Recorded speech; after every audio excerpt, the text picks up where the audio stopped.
Poniendo el cuerpo en la cancha. Bruno Rodríguez, fundador de Jóvenes por el Clima, escritor y delegado ante Naciones Unidas 2019. Modera Maximiliano Yelas, líder de la red de profesionales de sostenibilidad de IDEA y director general Staffing and Key Accounts en Randstad, Argentina.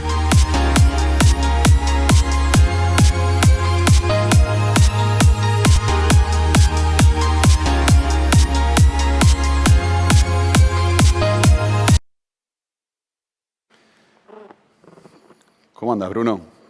Muy bien, muchísimas Bienvenido gracias. y gracias por estar acá, por acompañarnos. Ustedes.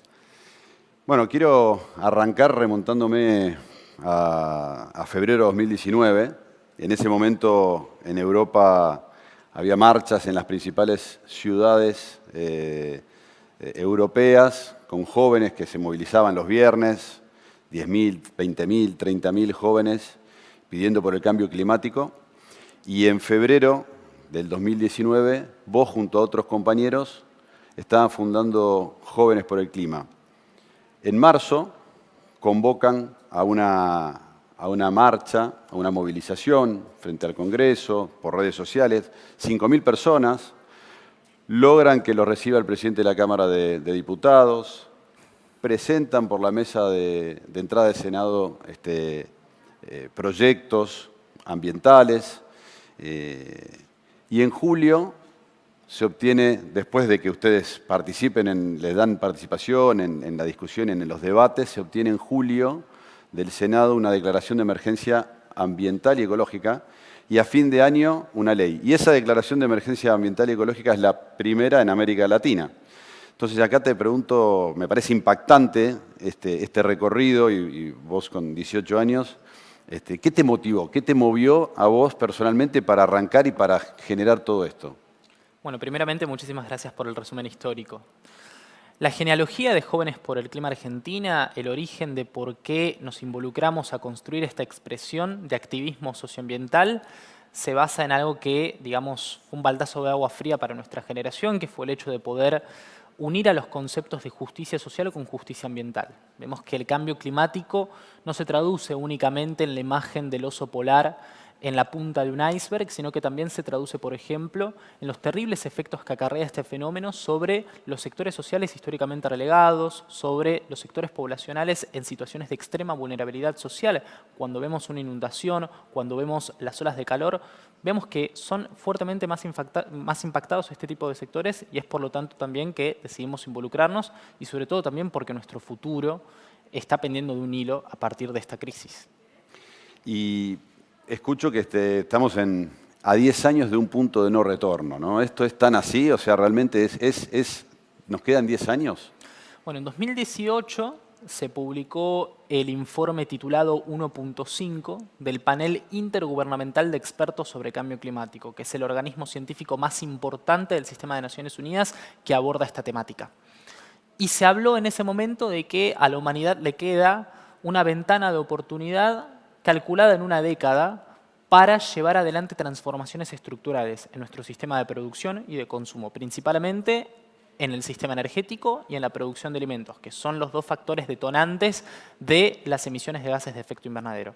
Y a su vez, un dato que me parece importante destacar es que en este planeta, el 71% de la totalidad de todas las emisiones que se producen a nivel mundial son responsabilidad de tan solo 100 entidades. Por lo tanto, en definitiva, también lo que nos arroja este informe es la obligación de pensar en una perspectiva de cambio sistémica. Y clarísimo, ¿pensás ahora que en este post-COVID que estamos transitando o pensando ya en lo que viene, donde se genera, creo yo, una oportunidad, por ejemplo, en el sector empresario se han digitalizado muchos procesos, se dejó de usar papel, este formato híbrido que tenemos de trabajo hace que haya menos combustible porque vamos menos a la oficina, por ejemplo. ¿Qué oportunidad ves hoy a lo que es producción y consumo que recién mencionabas, ¿no? Pensando en esta etapa que viene? Bueno, lo que mencionás me parece imprescindible tenerlo en cuenta en nuestro análisis. La pandemia se traduce en un punto de inflexión para la humanidad, sobre todo si la pensamos en clave ambiental. porque el hecho de que hayamos vivido, sobre todo el año pasado, confinados en nuestros hogares a partir de un fenómeno que tiene que ver, por ejemplo, con la depredación de nuestro ambiente, con el avance sobre la biodiversidad, es en definitiva algo que nos tiene que llamar muchísimo la atención.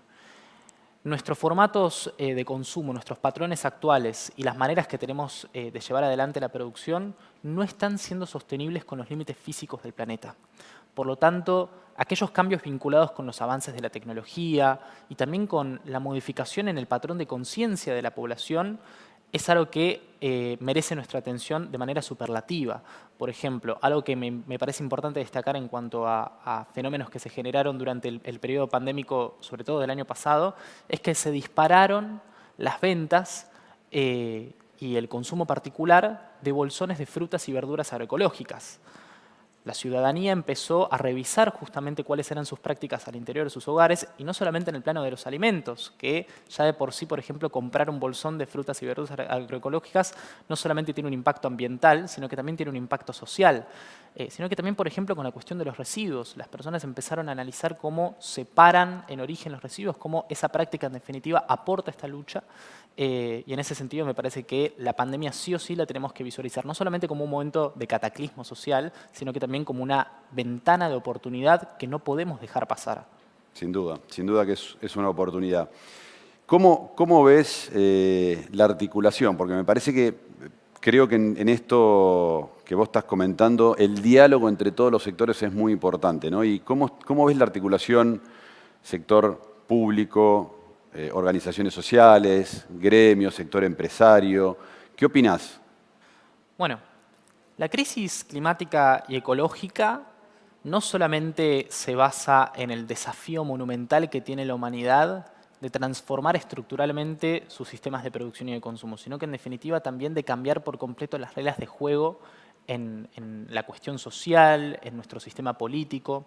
Hay que comprender de una vez y para siempre que para salir de esta crisis no hay solución unívoca y universal. Y por lo tanto, la articulación entre distintos sectores, como lo es el Estado, las organizaciones sociales, sindicales, las cámaras empresariales, es un factor imprescindible que sí o sí lo tenemos que asumir. Y ese camino va a estar signado por un sinfín de contradicciones que están buenísimo que asumamos, porque la juventud en ese sentido me parece que vino a poner sobre la mesa la necesidad de dejar de lado intereses particulares para priorizar el interés colectivo, de afrontar este desafío que es poder hacer viable la vida para las próximas generaciones en este planeta. No solamente estamos hablando de una cuestión que afecta obviamente a futuro, sino que también este desafío nos coloca en la obligación de transformar por sobre todas las cosas el presente. Sí, vos me comentabas recién que sos, entre comillas, de los más viejos y que tenés más jóvenes que vos que te están empujando y que son, inclusive, le ponen más el cuerpo a la acción, ¿no? Eso es así. Eso es así efectivamente. Las generaciones más jóvenes, ahora tengo 20 años, pero los pibes y las pibas más jóvenes, en cada uno de sus sectores, ya vienen chipeados con el cambio paradigmático asumido interiormente. Por lo tanto, en Jóvenes por el Clima, por ejemplo, las personas más jóvenes vienen a, de alguna manera, presionar con una mayor radicalidad, con mucha más fuerza a las generaciones actuales. Y en ese sentido podemos trasladar este ejemplo para todos los sectores. En el sector empresario, muchas veces cuando generamos articulaciones notamos que los cambios más fuertes vinculados al paradigma de la sostenibilidad se vinculan fuertemente a la participación de las juventudes en esos sectores. Por lo tanto, priorizar ese componente también me parece que es un factor fundamental para llegar a una solución. Sí, sin duda. Sin duda, la participación de los jóvenes en todas las entidades es clave y ese para mí es un mensaje fuerte con el cual nos tenemos que quedar. También el tema del triple impacto, ¿no? Porque vos hablabas recién, mencionabas algo muy interesante, que estamos hablando de cuestiones ambientales, pero están muy relacionadas con las cuestiones sociales, ¿no? Y el triple impacto, digamos, ¿cómo ves esto de articular lo social, lo ambiental, de trabajar en el triple impacto como mensaje? Principalmente creo que la reivindicación de las experiencias vinculadas a entidades que saltan a la pileta del triple impacto es algo que tenemos que incorporar de una manera muy fuerte.